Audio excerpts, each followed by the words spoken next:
depuis le 8 mars 2022, sur l'inscription du décret présidentiel créant l'Office national de l'état civil et d'identification, abrégé ONESI, notre pays a engagé une mutation profonde. 2 lois ont été votées, notamment les lois L 2023-019 CNT portant l'identification des personnes physiques et L 2023-020 CNT portant sur l'état civil.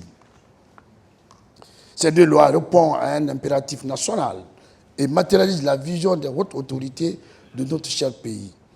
Doter chaque Guinéen d'une identité fiable, légale et sécurisée, fondement de la citoyenneté. L'enregistrement des faits de l'état civil d'identification représente les piliers de la bonne gouvernance, les garants de l'institution sociale et de l'accès aux droits fondamentaux et les outils indispensables à une planification fiable du développement de notre cher pays. Mesdames, Mesdemoiselles, Messieurs, ces textes éclaircissent les rôles, définissent les procédures et renforcent les mécanismes de contrôle. Notre mission est de mettre fin aux pratiques administratives hétérogènes qui nuisent parfois à la fiabilité des actes délivrés par nos concitoyens.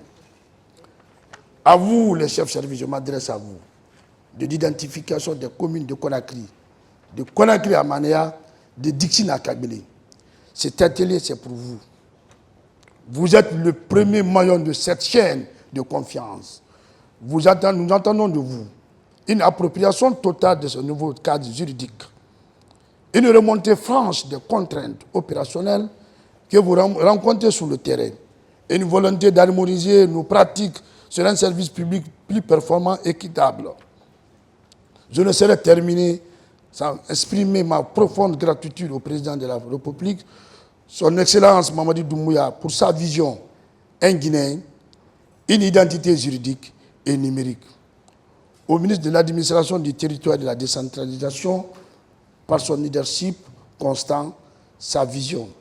Ma reconnaissance va également aussi à Madame la directrice générale des élections, que je nomme souvent senior et champion, pour sa confiance portée à l'ONESI à travers la signature historique, un protocole d'accord depuis le 22 janvier dernier.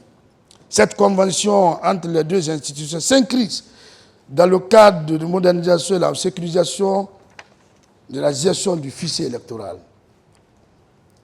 Je le dis avec sincérité, sous la continuité des recensements à la base. Merci.